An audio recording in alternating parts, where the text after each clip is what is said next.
just realized that my mic has been muted. I probably tried to unmute it and double tap the button. So that is my mistake. So I definitely will, I will have this, time lapse for sure in that case. I was narrating over just some diagonal walking patterns I was testing out. And I was just giving some more information about, you know, why what I'm doing at Tithe Farm is not optimal, just stuff like that, you know, just a little rambling. Hopefully it hasn't been muted for too long because I talked about my poor dog and everything. And if it's been muted since I went up to go get my water, that could be pretty tough. Just in case though, just to recap, you missed my my pit bull's very loud walking upstairs. I commented that he has a rare condition where he has fluid built up in his skull, and it pushes due to pressure on his cerebellum. And as a result, he kind of suffers from constant vertigo, and he's pretty weak-legged. And Smokey is like 7 or 8 years old at this point, so you know he's pretty old. He's not a puppy. This wasn't like a life-threatening condition, but it's definitely, you know, it's something he has to deal with, and we as owners definitely have to deal with. So I just want to point out quick that there he is walking along the hardwood floor, dragging his nails, because he's kind of too weak to pick them up. But as you can see on this run, we were almost half done by the time we got to the first Legavo plant on this rotation, which means that we really might not have time to do a full harvest and replant on this next one. We might have to bite the bullet, harvest, come back, and then redo it, which is not a massive loss of time. It would be worse to lose out on the XP from not finishing it, in my opinion. So we're just gonna do that.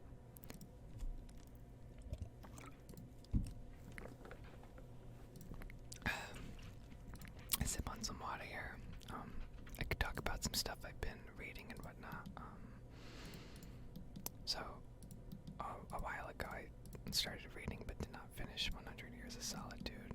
And I did not finish it, not because I wasn't interested, obviously, but because it's quite a challenging text, and I'm not reading it academically. I'm just reading it, you know, I don't know, I should say for recreation, but you know, on my own. With no university course or anything, so it's definitely challenging for me, especially because I am not so studied in Latin American politics and culture / humanities in general, so there's quite a lot for me to fill up on. So in the meantime, while I'm taking a break from 100 Years of Solitude, I picked back up War and Peace, which I started all the way back in high school, which I have a surprising memory of, honestly. And yeah, it's going pretty well. I'm in part 2 now, which of course is the first war chapter, as Tolstoy wrote it, such that it alternates from war, peace, war, or sorry, peace, war, peace, war, peace, war, until you are complete with 6 parts. So 3 peace, 3 war. Fun fact, there are some who argue, although I don't know how contested this is, that a better translation for War and Peace may have actually been Love and War, as the peace chapters, while not directly showcasing much combat or any, I guess, direct wartime scenes. It's a lot of correspondence, a lot of letters, etc. like that, a lot of dispatches or politicking. You are mostly seeing the domestic side of things and people's relationships, romantically, and maybe not romantically, but romantically definitely a big one, yeah. And so, you know, there really isn't peace throughout the book, of course. The Napoleonic War / wars it was an extremely long series of conflicts, and That is what it is.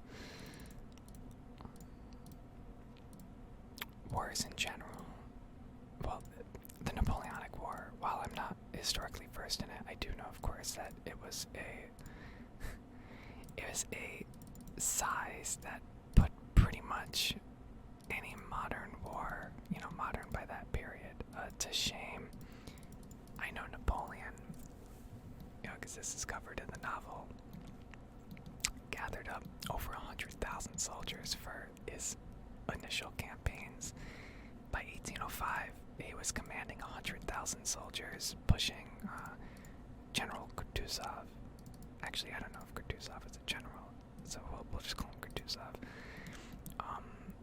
General Mack of Austria, who again, I don't know if he was a general, Mack of Austria. Ferdinand of Austria, right, the emperor, just steaming through the eastern part of Western Europe, undergoing expansion and pretty much clearing a way to Vienna and then past. Where I am in the novel / history right now is Napoleon is on his way to Brünn, which is like, I don't know for sure, I want to say like 30 to 50 miles, maybe slightly less, north of Vienna.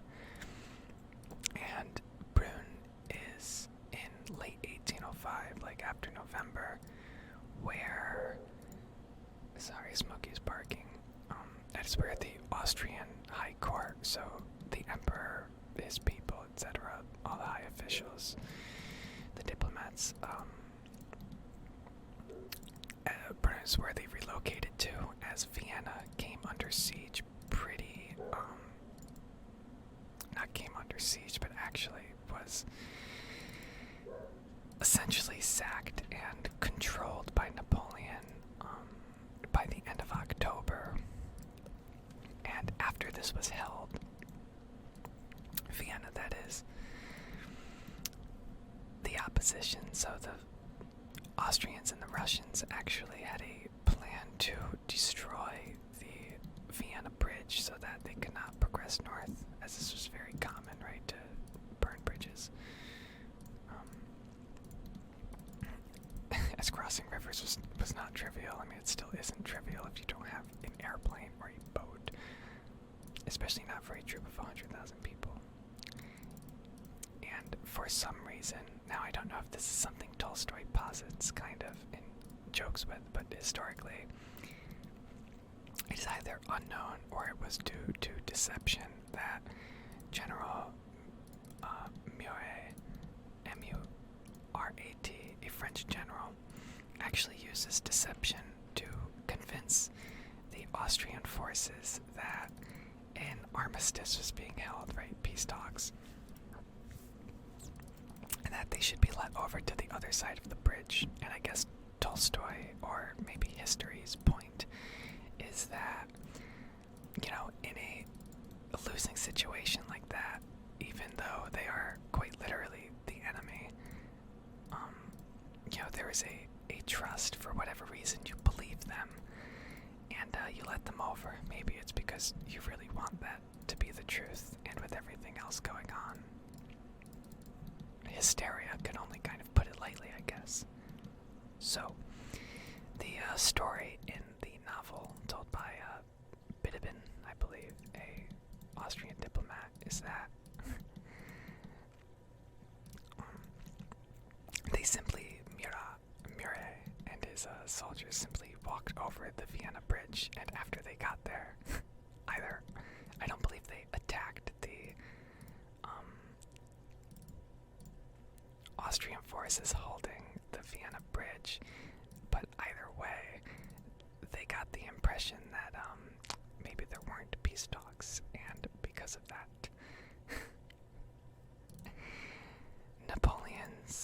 part of Napoleon's large force had suddenly slipped right through Vienna way ahead of schedule, and they're on their way to Brünn without the having to cross the Danube or the Ems River. Mainly the Danube, though, 'cause it's massive, of course. Very dense, too. Very poor roads for marching 100,000 people across. And so, yeah, Kutuzov, Russian generals, and the Austrian forces are up near Boone, although they're backing up to either leave even further north or northeast, I'm not sure. And Napoleon's forces are gaining pretty quickly. Kutuzov and them are going through a pretty garbage path, much slower than the primary roads that Napoleon's forces have the luxury of marching across, because, you know, they're in the position of control right now. And eventually, they meet, and it's a pretty cool culmination of all of the War and Peace characters of the war saga that we've been following. Prince Andrei, or Andrew,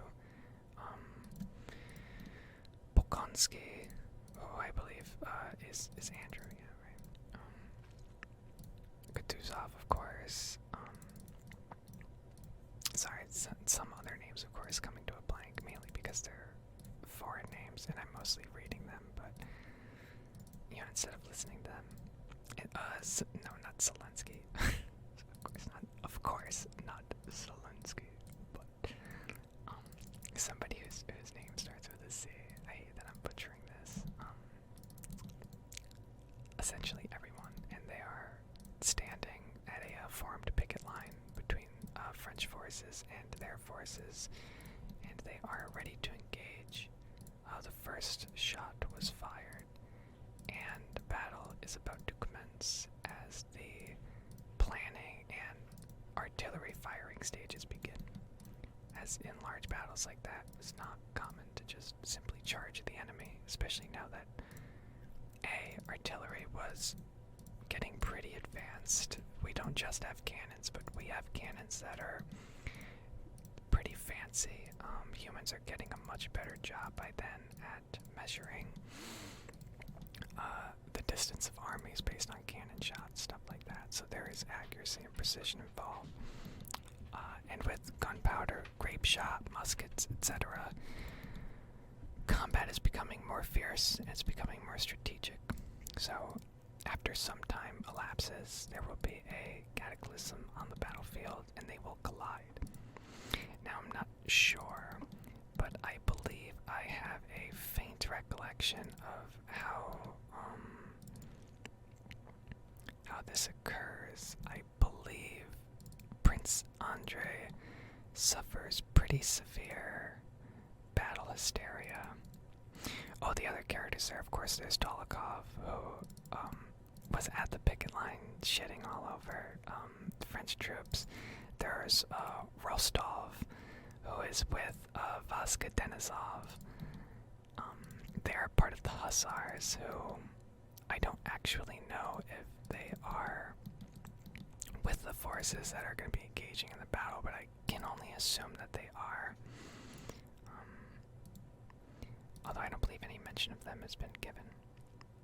So anyways, once the fighting starts, I believe one of the characters we follow is caught in one of the flanks, and once cannons start going off, I believe they immediately suffer from battle hysteria and charge deep into the woods, thinking they're charging the enemy, but in reality they're charging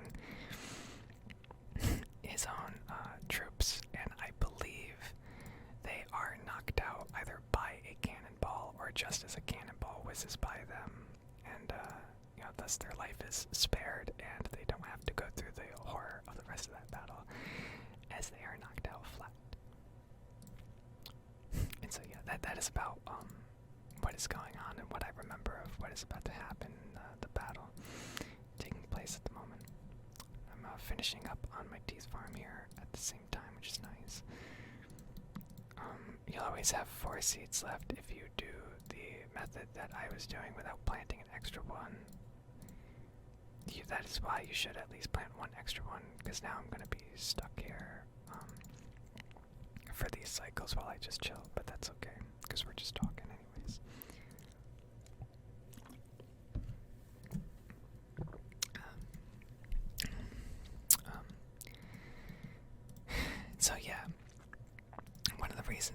stopped reading War and Peace back when I was reading in high school was, especially nowadays, as Americans, I don't want to say we're lacking in our European geography, but we are kind of lacking in our European geography, and, rightfully so.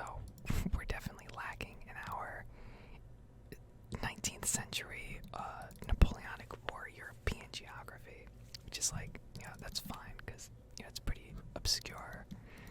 Well, it's not obscure history, but it's pretty distant history. We could leave that up to scholars and historians to pick apart what exactly was going on, right? But as a result, it requires quite a bit of research on the reader's part, not just on structure, like political structure, etc., but geography, military denominations, nomenclature in general. It's kind of a mess. If you don't have any exposure to this, and you probably don't, I didn't, playing strategy games like Total War CK2, I mean, it's kind of a nice foot in the water because you at least get to catch up with some of the language used. But still, obviously, those are just video games. War and Peace is Tolstoy's, ultimate text. And, one of the human race's ultimate text to a lot of people. So, of course, there's going to be a lot there to unpack, and knowledge that either, Tolstoy assumes you have, or they figure, hey, if you're going to pick this up and read it, you have to do some work as well, right? All the work can't just be on the author. There needs to be some work on you, too. That is why we tend to read texts in school, of course. Very important to have somebody there. I don't want to say helping you, but, giving you some tools, some things to think about, etc. And, yeah, War and Peace definitely on the list for, tools needed,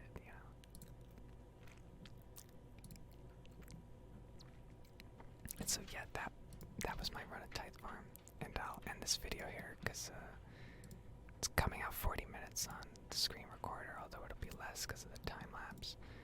I'll show you here. Deposit this. Boom. 34,000 farming experience. Slightly less than I thought. I thought it was going to be in the 40s, but I'll still take that. That's, 20% of my level. Maybe we could do one more while we ramble on another video. Possibly, possibly not. There are some